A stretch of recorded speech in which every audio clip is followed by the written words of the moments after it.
Hey guys, it is Forge here and welcome back to another episode of All the Mods 10.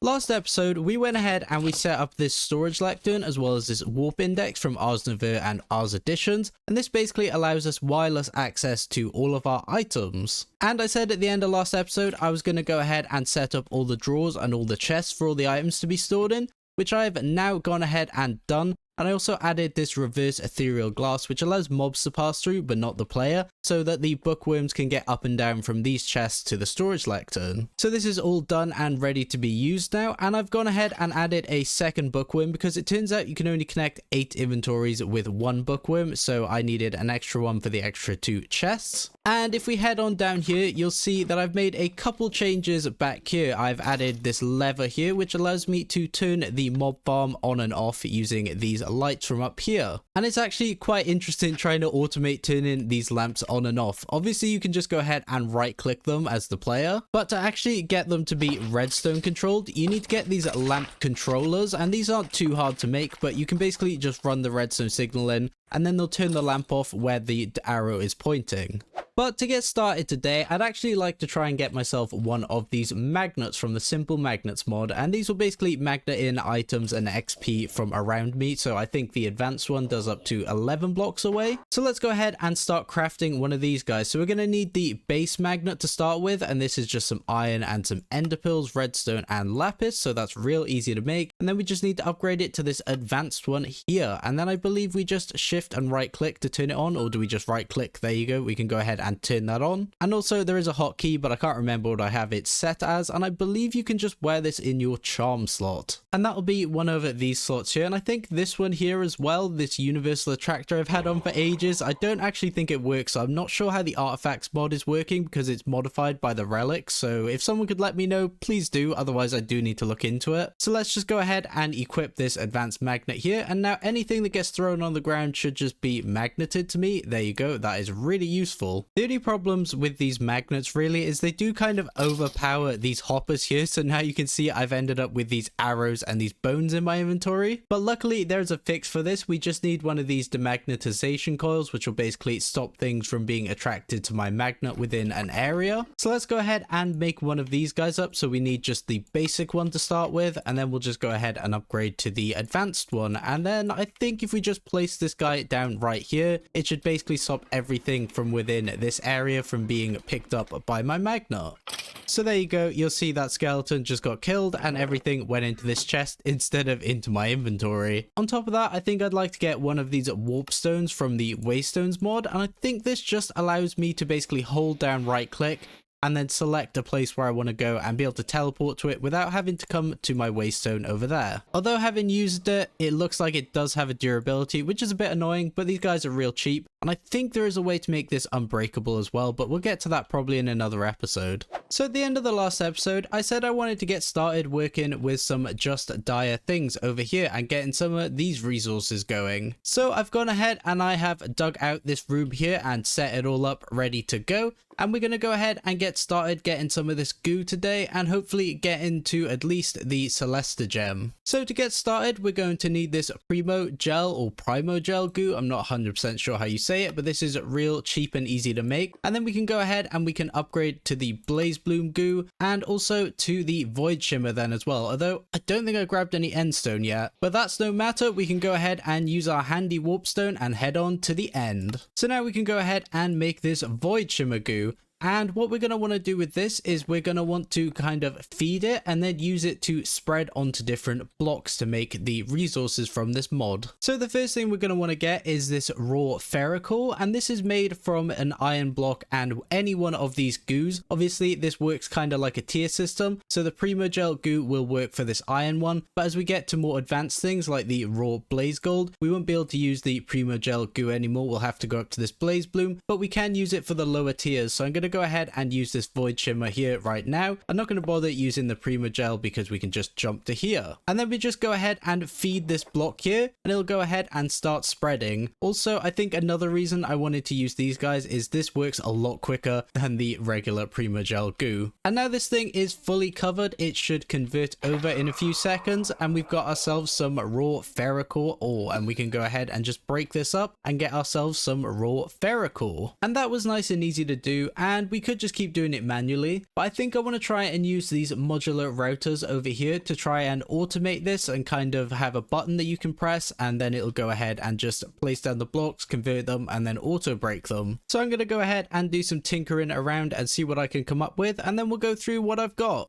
So I think I've come up with something I like here now. So we got some modular routers down here and we've also got another one here. So this is where it inputs and it'll go ahead and then pull out and then distribute amongst these 4 modular routers here, which will then place the blocks, and then this one here will go ahead and actually feed the goo block. So if I go ahead and put that guy back, and then we have this input over here, which is where you input the ender pearls. So if I go ahead and grab some more of those, we'll see that it'll go ahead and pull them and send them all over there. And that's just done with this distributor module because we're going to have multiple of these, so I want it to be distributing equally. So if I go ahead and hit this button over here now, you'll see we send a redstone signal out, which sends a signal to this pulse extender, which is on 19 ticks, and this guy in here has 4 of the speed upgrades, and this will perfectly send out 4 blocks, no more no less. And then we also have this bit here which will go ahead and send a pulse, and then it'll wait 4 seconds with this pulse repeater from create, and then it'll go ahead and activate the feeding mechanism over here. And then once these iron blocks are fully converted, it'll actually go ahead and break them because I have this thing whitelisted to only break things that drop raw ferrocore, and then the stuff just gets sent over into this barrel. So I'm very happy with this design here and I think it's very elegant, so I'm just going to go ahead and set it up 3 more times and we'll eventually do a 4th one when we have access to the next level of goo. Alright, so I've got the other 2 of these set up and we've got them all hidden with these camouflage upgrades, so we can go ahead and put gold into this one and go ahead and convert it on over into blaze gold, I think it's called, and then we can go ahead and put diamonds into this one and get ourselves some celesta gems. So I think that'll do for this bit, so I'm going to go ahead and move on to something else, and we'll be making use of these resources later in the episode.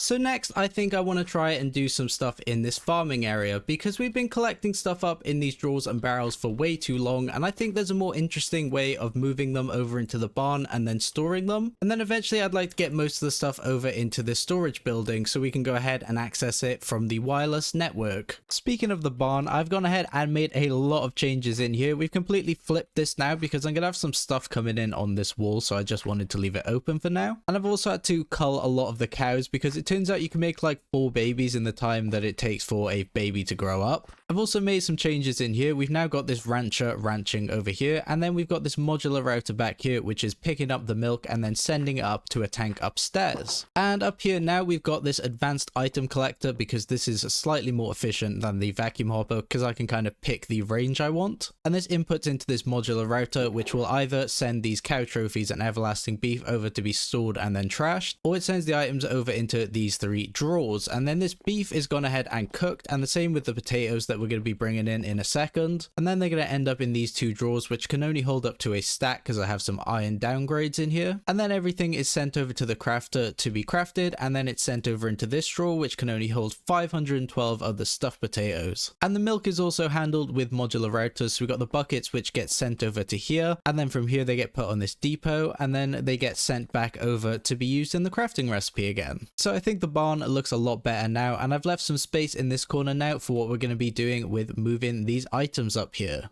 And the way I want to do that is with the create mod. So we're going to be using these chain conveyors, and then we're going to be sending packages along them using this package Frogport and the packager. And then at the other end we're going to go ahead and unpack them and then just transfer all the items into the drawers that are in the barn. But to go ahead and power it, I also want to use one of these electric motors from Create Crafts and Additions just to save myself from having to run these shafts all the way along over to there. And what this guy does is it accepts power and turns it into the rotational energy from create. So we're going to need to get some of these mechanical crafters first. So I want to go ahead and make, I think, 21 of these just to get the size of the grindstone crafting recipe. So I'm just going to make up this stuff real quickly. I should have that all together now, so let's go ahead and make 21 of these. And then we're going to be coming around the back here to this wall, which I kind of didn't know what to do with, and we're going to go ahead and install it right here. And I've now gone ahead and installed it, and we've also added a bit of an overhang here just to cover it up. And I just need to connect it to some rotational force, and I could just go ahead and do that right here from the inside. And then I can go ahead and just cover that up with some andesite casing. Oop, I press shift. Let's go ahead and do that again. And then I can go ahead and connect up the cog, and then I just need to go ahead and turn on all my stuff inside. So let's go ahead and flick this lever, and it seems everything is overstressed. Okay, let's just turn this down to 32 for now, and hopefully, nope, we're still overstressed. Okay, apparently I have to power this thing up now. So as this overstresses the system, let's just go ahead and add in a gear shift, and then we can go ahead and just toggle it with this lever on and off whenever we want to use it. So I've gone ahead and put some coal in now, so we're producing a lot of rotational power, so we can go ahead and just switch this guy on. And now I just need to configure him correctly so everything goes into this barrel down here. And there you go, we should have everything now connecting down into this barrel, because that's how you need it to work for this crafter. So I just need to go ahead and get the stuff together for this electric motor. So I need some of these brass plates, andesite alloys, iron rods, which we can go ahead and make in the rolling machine I made last episode, and as well as these copper spools, which is just an empty spool, really easy to make, surrounded by some copper wire, which is again just sticking a copper plate through the rolling machine. So I've gone ahead and I've got all the stuff together, so let's go ahead and start making this thing. So we need to put all of this stuff in here, the capacitor at the bottom, the 3 copper spools, and then the iron rod. And let's go ahead and turn this guy on, and it should start crafting for us, I think. So I completely forgot, if you've got open spaces in the crafter, you have to go ahead and use these crafter slot covers, and you can just go ahead and right click those into place. And then we can go ahead and turn this back on, and this thing will start crafting together our, what is it called, the electric motor.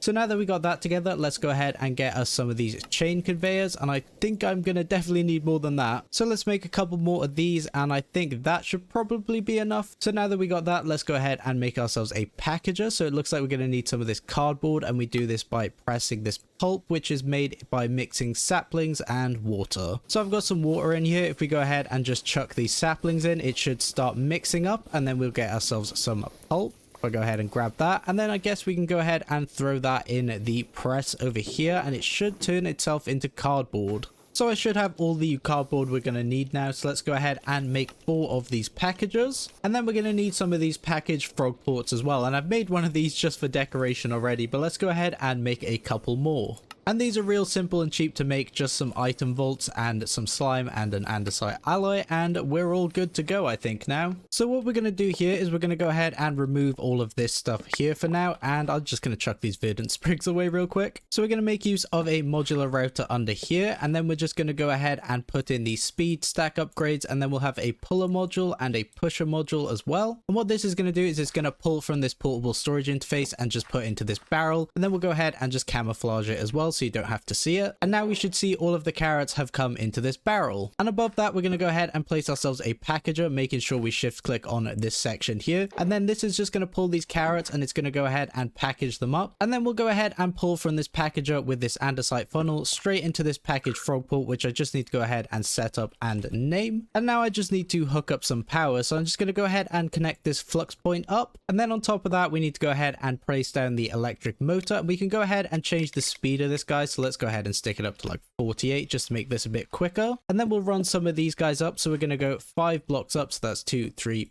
4. And then on top of here, we're going to go ahead and we're going to connect one of these chain conveyors. And I'm just going to go ahead and cover these all up just to make it look a little more substantial. And I do just need to connect up then this bit here. So I've gone ahead and I've got this all spinning now. And we just need to put down the destination now name. So we'll call this barn on this sign. And then also we just need to turn this on with a redstone signal. So let's go ahead and do that. And one thing I forgot is that with this Frogport, we need to have it so it can send to this chain drive. So we'll go ahead and shift right click there and then place this guy down here. And this guy now has packages and he's sent them up there. So before this gets too laggy, let's go ahead and set this up twice more. So I've got 2 more of these set up, one right here and one right here. And now I just need to go ahead and connect up all these chain conveyors. So you just right click with a chain and then go ahead and connect connect it up to there, and then we can do that to this one here. And the great thing about this is it also transfers the rotational energy through them, so I haven't had to electric motor each one of these. I've just run the shafts down here and into the conveyors. So I've now got it running all the way up to here and up to the barn, and then this should send the packages all the way up when they have a receiving end. So we're going to go ahead and set up this package Frogport to export from here, and then right here I've got this block here ready for this to connect to. And if we go ahead and call this barn, all the packages should start now making their way up here. So as you can see, they've all been sent now, and they'll make their way over, and the Frogport will go ahead and suck them in. And there you go, we've just seen a couple packages getting sucked in. So at this end now we need to unpackage them and then send them into this barrel. And now we've got this pulling out the packages at this end, and we just need to put into this packager, and it'll go ahead and put the stuff into this barrel, and then it'll be spread out with the modular router into all of these barrels. So now this thing should be fully set up, and we should just be getting some potatoes coming over here to be cooked now. So I think that's this project all completed, and I'm really a big fan of these chain conveyors. They look really cool, and it's a really cool way of moving items along.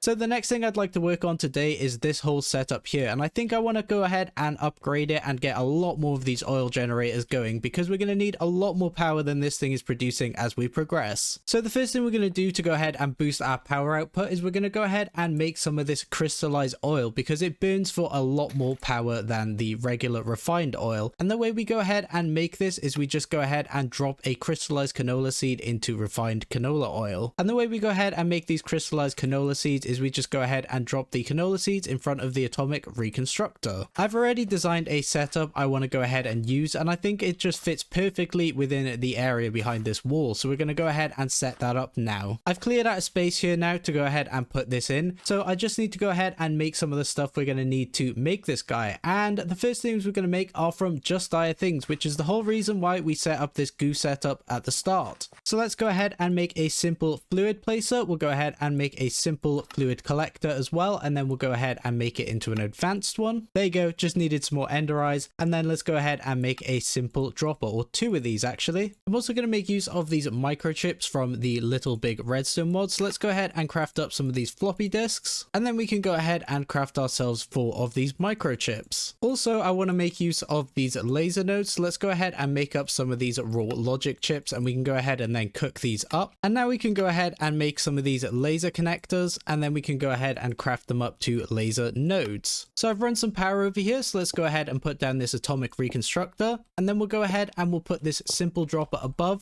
and we'll also have this red microchip right here. And to make use of this guy, we're going to need one of these IO ports. So let's go ahead and make some redstone bits up, make one of these guys, and then we're also going to need one of these readers. So let's make one of those, and then we come into here and we put the IO port down and the reader, and we're going to change this guy by right clicking to check whether the fill threshold is equal to 100%, and then we just need to set this to west to have it coming out checking this way. And then with this IO port, we're going to have it switch to output, and we're going to have it output to the south. And now we need to go ahead and grab some redstone bits and just connect from this end of this guy to this end of this guy. And now that it's a complete logic function, so it's reading this guy, and if this guy is 100% full, then it's going to send out a redstone signal this side. Then I'm going to make use of this 2 input AND gate, and we're going to go ahead and output this direction into this laser node, which means we're going to need some of these redstone cards. So let's go ahead and make one of these guys up, and then we can go ahead and put it on here because it's by default on input, and this will just take input from here. And then we're going to have a drawer here as well, and this is going to be where the crystallized canola seeds are stored. And then if we come around the back here, we're going to go ahead and take one of these red microchips, and we're going to need to set up some more logic here. So again, we're going to have a reader, and we're going to have this one now checking from the north, and we're going to check if the fill threshold is equal to 0%. And then with this IO put, we're going to go ahead and output to the upward direction, and then we'll just have it set to signal strength of 15. We'll go ahead and connect these guys up once again. So I've gone ahead and set up the pulsing setup for the atomic reconstructor. So it's just connected to this laser node here, and then from over here it outputs the signal into this pulse repeater, which waits 24 ticks, which then sends a tick to this pulse extender, which is extended to 10 ticks. Then it goes into this inverted redstone relay from redstone pen, and this is basically like a 1-block redstone torch on a block. And then it goes into this redstone clock from utilitarian, which pulses every 15 ticks to send a pulse to this atomic reconstructor. So if I go go ahead and turn the drop amount up to 64 and go ahead and throw in these canola seeds. It's going to go ahead and drop them, hit them with the atomic reconstructor, and then convert them into crystallized canola seeds. So then we're going to put this advanced item collector up on here, and this guy we're going to set to be a very specific small range. And now if we repeat that process again, it'll go ahead and drop them down, convert them, and then they'll end up in this spruce drawer. And you'll see now if we go ahead and put some more seeds in here, it doesn't really matter which ones, it's going to go ahead and send a signal in this side, but this signal won't be sending anymore, so the AND gate won't work and no redstone signal is sent. So we should only ever have a stack of these in this crate, but I've got a few extra spaces in here because sometimes this thing does go off twice because of lag. I've gone ahead and reconfigured all of this, and we just have these puller upgrades which pull straight out of this farmer, and then we're pulling out 4 at a time of these canola. And also we have this little crafter here now, and this is converting canola into seeds just so we can get a few extra when this runs out. But then from here we're also pulling out and going into this red ender chest here, where we're going to pull out of right here and put into this simple dropper with this laser node. So we're going to make use of this item card, and we're going to go extract. We're going to put 4 of these overclocker cards so we can go ahead and speed this up as much as possible. And then we're going to put one of these basic filters in, and we're going to allow only canola seeds to be pulled out so it doesn't pull the rest of this stone out. And then we're just going to go ahead and put this guy here, and it should move some of these canola seeds over. So that should be the first half of this setup. So now I've got this space over here to go ahead and set up the converting of the refined oil into the crystallized oil buckets. So we're going to go ahead and set up this simple fluid placer here, and we're going to have the advanced fluid collector over here. And then above we're going to go ahead and put in another simple dropper. And we're going to have 2 more of these microchips behind both of these guys to go ahead and read these. So on this first one here, we're going to go ahead and put a reader in, and we're going to check that it is greater than or equal to 12%. And we need to set this to fluid mode and have it checking from the north. And then we're going to go ahead and invert that with a NOT gate and then put it to an IO port, which is going to be outputting upwards again. And then on this final one, we're going to check if this advanced fluid collector is more than 97% full and send a signal out to the east. And then for this one here, we're also going to be changing it to go to the west because we're going to go ahead and have one of these clocks again in the middle. So what this here doing is essentially stopping seeds from being wasted. So it's checking if there's less than a bucket in here, and if there is, it won't go ahead and turn this guy on. And the same with this side, it's checking if this guy is too full, it'll go ahead and turn it off just so we don't end up dropping more seeds than we need to. So I'm going to make use of some item cards, and we're going to go ahead and pull from the up of this guy, and then we're going to go ahead and input into this from this laser node here. And I just need to go ahead and connect these guys up just so the items are sent through, and now you'll see we have crystallized canola seeds over here. And now instead of sending all of this oil into these generators over here, we can go ahead and actually remove that, and we're actually going to be sending it all into this ender tank to be sent over to here. So now I've gone ahead and set up some fluid cards to go ahead and move the fluid into this simple fluid placer. And as you can see now, we are now converting into crystallized oil just by dropping these seeds into the refined oil. And now as we see this thing get over 97% full, we should see this thing completely turn off now, and it won't go ahead and drop more seeds. Although make sure you have this on pulse mode and not on high mode, otherwise it will just keep spitting the seed. So I can go ahead and turn that back on, and now it's completely stopped. So now that we got that all ready and set up, I think I'm going to go ahead and expand the amount of canola presses and significantly expand the amount of fermenting barrels we have. I also think I want to add some of these lily pads of fertilities onto this farm to make it grow a bit quicker. And then I'm going to be adding loads of these generators, and I'm going to put them in this wall here, I think, or not just this wall, all 4 of these walls. As you can see, I've now expanded this a lot, so I've gone ahead and I've added on an extra one of these canola presses to each side. So we've now got 7 working, and we've now got a 4x5, so 20 of these fermenting barrels working, because these are quite slow. So now I'm going to go ahead and get the generators set up, and I'm going to have 2 layers of these, I think. So I'm going to have this layer and then a back layer as well, because I think that's how many this can support, and then times that by 4, and we should have a pretty good amount of energy. But to get some of these, I'm actually going to need some more canola, and that is something I'm running very short on right now. So I'm going to go ahead and make some of these lily pads of fertility just to go ahead and speed up the growth of these crops. So we're just going to need some fertile essence to begin with, and I think I want to try and make 5 of these. So let's go ahead and make 20 of these guys. And we're also going to need some powder of steady growth from nature's aura, so I'm going to have to do a ritual of the forest. So let's go ahead and get this ritual all started. And there's our powder of steady growth. So let's go ahead and craft up 5 of these lily pads of fertility, although I don't have any lily pads. There you go, let's get crafting 5 of these now. And these you just go ahead and place on water, and they will go ahead and speed up the growth of the crops in a certain area around them, so this should make this a lot quicker. And I've gone ahead and changed out the lamps on the roof to these illuminant slabs from Simply Light. And I kind of wanted them to look like industrial lamps, which I think they kind of do. And they also just increased the lighting in the area because I don't think we had enough before. And I've got all the generators for this section all crafted up. And now I'm just going to use some laser nodes to go ahead and move the fluid and energy through. So in each flux point, I'm going to go ahead and put an energy extraction card and a fluid insert card into both of the oil generator sides. And then I'm going to connect everything up to this first node here. So just with this wrench. And then on this side, we're going to go ahead and we're going to extract the fluid. So I can just go ahead and stick that card in there. And then from the bottom, we're just going to go ahead and insert all of the energy into this cube and then into this flux plug. There you go. I've got all of these now set up and we are sending power in constantly, and we are also sending the fluid over into these generators to produce the power. So that's module number 1 done. Let's go ahead and set up the other 4.